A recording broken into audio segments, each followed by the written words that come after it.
My name is Shankman, and I'm the coordinator of student teaching placement and lab field observations for the music education department at New York University.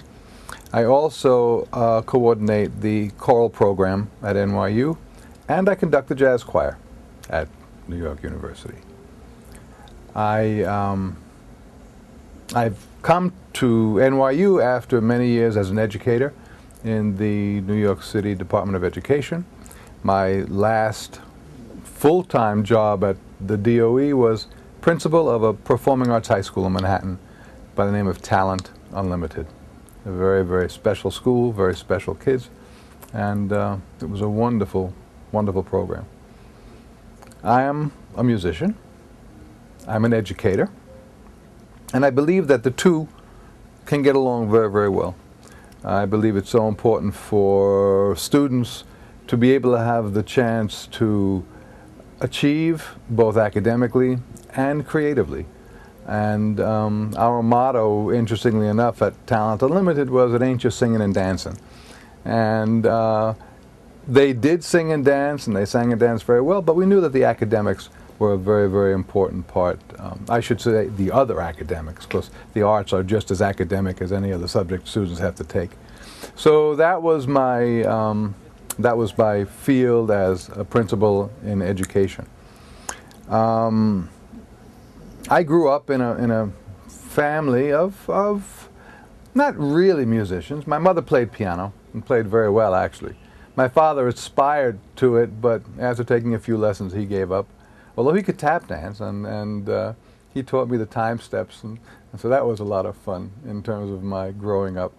I have a number of cousins who are or were performing musicians, and listening to them play, I said, you know, I could do that, and so I started taking some piano lessons, and that was the start of my musical career in playing piano. For one thing, we did audition students to come into the school.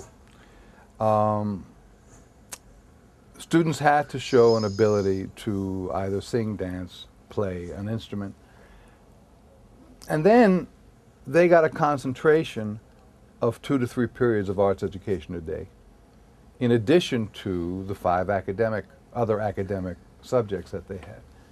Now, there has to be a little bit of a give, because giving 3 periods of arts education, something has to go. And maybe we weren't able to offer a wide variety of electives. I mean, our students came into school, they got an academic diploma. New York City, of course, they had to pass Regents exams, and our kids went on to college. But we didn't have a football team. We had dance class at the end of the day. We didn't have a wealth of, as I said, electives that kids could take. There was a prescribed curriculum. They took their 4 years of English, their 4 years of social studies, 3 years of science, math, and a language, and then this concentration in their arts area. So we couldn't offer 17 different types of English classes because we put our resources into teaching them the arts. We integrated the arts into the other subjects so that we used the hook that drew them into high school to go throughout their educational career. So they were not only experiencing dance for dance's sake, they were able to take that dance and bring it into their other classrooms. They were able to take that music and bring it into their other classrooms. And teachers made connections between what was going on in their classroom and arts education. How can anyone exist without the arts? How can anyone exist without being able to create? You know, so often the arts are looked on as a privilege, and it's for the haves. And my career, as I said, throughout my career, 40 years of being an educator in New York City, the arts were for everybody. And I'm going to coin a phrase that my wife always says, but the arts are a birthright and not a privilege. And it's been my experiences that students thrive given the chance to create. And it doesn't have to be only music. It could be visual arts, it could be drama, it could be dance. How our whole life is wrapped up with arts, whether we realize it or not. I mean, if we come back to music, what is our entire existence, and what is our body if not the heartbeat or the pulse of rhythm happening? In my career as a music teacher in a junior high school, and then a music teacher for many years in a high school, and then as an assistant principal in a high school, and finally as a principal of a high school, I fought for music education. And it was always standing on the soapbox, because in New York City, as you may or may not know, the 70s was a terrible time. Budgets were being cut terribly, and schools that had wonderful, wonderful arts programs just had them destroyed. And what happened during that period of the 70s, a whole generation of kids came through the school system without arts education, and these kids grew up to be adults and just didn't have the experiences of arts. And I wouldn't be wrong in saying that a number of those now adults became administrators in the school system and did not have the joy of arts education, so didn't realize how important it was. I'm happy to say that I think there's a change going on now. And there's been a lot of research, and you know, we hear about Mozart effect, but the research is showing that students who do have experiences with arts education from early on, they just blossom in many, many different ways, whether it be socially, whether it be skills such as critical thinking skills, all of the things that arts can bring. And you know, we talk about right and left brain learning. Well, if the arts provide an area of the brain that then can work into the entire body and make the person a much better person, that's the need for arts education. It's not a frill. It's something that really belongs to kids, and it's their birthright. Every student should be able to have that ability. Arts education is creativity, and it's, you know, in many ways it's taking what people have done for ages and recreating what they've done, either note by note, or putting your own spin on what has been played or what has been written already, and certainly is a creative part of a person's life. You know, I'm a jazz musician, and I do a lot of vocal jazz. And I've done workshops with students in elementary school and middle school, high school. And you'd be surprised how uninhibited the elementary school kids are. And when we start improvising, start creating, start making things up as they go along, they're so out there. And you'd be amazed at what they can bring to the table, because nobody told them that there's something wrong about it. And so they're very, very free. You know, as they get older, they become less free, and you have to draw it out of them. But working with kids in the beginning, just wonderful. And students who may have some difficulties in some areas find that they can blossom and just get such a self gratification and a self satisfaction of being able to do something and create it themselves and make it happen for themselves. That's what the arts are. You know, there are many schools of thought. There are those educators who feel that music should be integrated into the curriculum. And so And you know, that's a very good way of thinking. To be able to have a social studies teacher feel comfortable enough to integrate arts into their subjects. To have a math teacher integrate the arts into their subjects. Science, I mean, the arts can belong in any subject. So the arts play an important role in all of learning. But we should not do that to the detriment of the integrity of the discipline. Students have a right to learn music for music's sake, not because music goes very well in a social studies class. So I believe that there really can be a balance.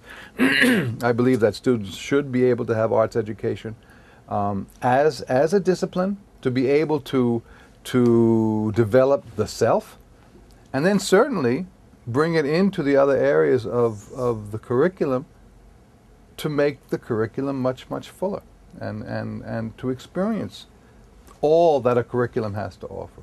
Think of history without arts. I mean, how would we know about history if it wasn't for the arts? So the arts do belong in every subject area. They do belong in the schools, but they do belong, you know, as integrated into the system, but they also belong for their own sake. I think because people are constantly thinking that it's reading, it's writing, it's math, it's literacy to be able to make us remain as a competing nation in the world, and those basic areas have suffered so much over the years that there's this push to go back to the basics, and the arts, unfortunately, are still considered by many to be a frill. And we always have to stand on a soapbox to let people know the arts are not a frill, that they do belong, and students will do so much better in all of the subjects if they have this arts background. Because of the skills that the arts can do for people, it will help them achieve in many, many other areas. I mean, if we're talking literacy, if we're talking numeracy, if we're talking, the arts play a part in all of that. And so to deny a child that learning, which can enhance his other learning, is foolish. I think because in many cases, it's not only being given in the classroom, but the arts, in order to really excel, and I'm talking really excel, have to be taken out of the school, and students might have to have private lessons to really get the technique and the discipline and that step above what's being taught in the classroom. That said, that doesn't mean that every student shouldn't be able to get it in the classroom. Students should be able to experience the joy of making music, the joy of drawing and painting, because even if they do not aspire to becoming that professional, they will become purveyors of the arts for the rest of their lives. And they will be the audiences that we're starting to lose. And they will be the people who hopefully will attend the concerts, will go to the museums. And so if they're not exposed to it, and if they don't have the experiences of the arts, we're going to lose a population who will become the purveyors of the arts.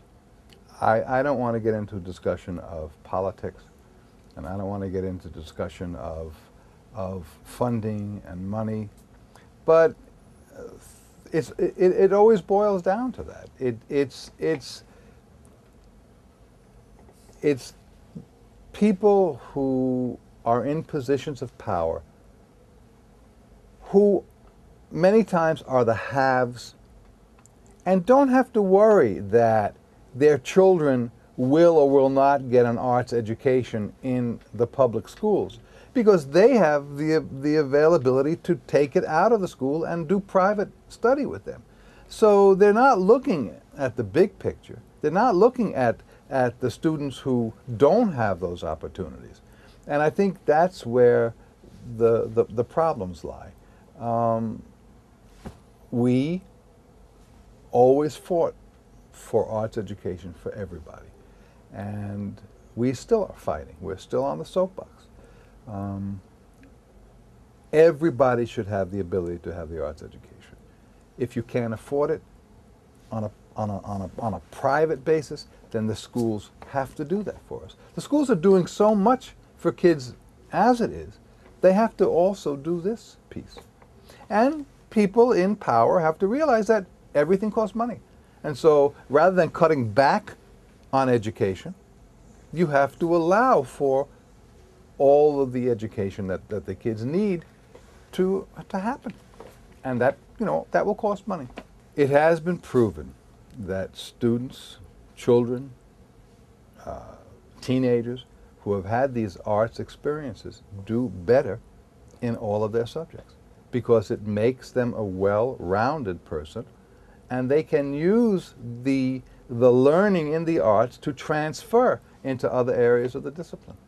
And whether it's a facet of creative thinking, whether it's a facet of socialization that the arts provide, it just transcends into other subjects.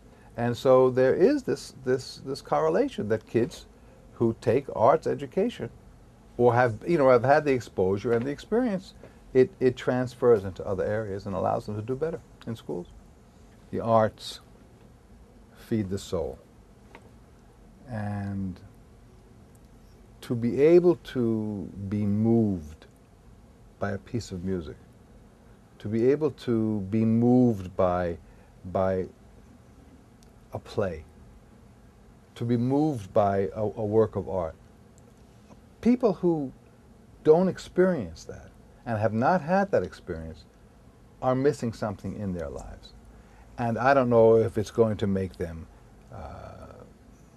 more aggressive, or they're just missing something in their lives. And nobody should miss something in their lives. They should be able to live life to the fullest and experience all that life has to offer. And the arts give that to you. The arts create a feeling inside of somebody that I don't know. I'm a musician, and I know what it has done to me, and I know what it has done to students throughout the years who I've had contact with. I can't imagine people not experiencing that joy of being moved by some work of art. For us, music was always world music. It wasn't, forgive me, it wasn't just music of dead white men. And I grew up because of my, as I said before, my cousins who were musicians. They were all musicians in Latin bands. So I always grew up listening to Latin music. And I always was very, very excited by that. When you get into music of other countries, to hear whether it's the polyrhythms of African music or the tiny tones of Indian music, and listening to ragas and things. In New York City now, as in the United States, we are such a diverse country now. How can you not let the students who are going through the school system experience what their heritage is? And what you will find out is that they will bring to the classroom such a wealth of material from their backgrounds. And if teachers just open up a little bit and let the kids do that, everybody is experiencing so much more right now, because it's becoming a world community. And the music of other cultures is so exciting.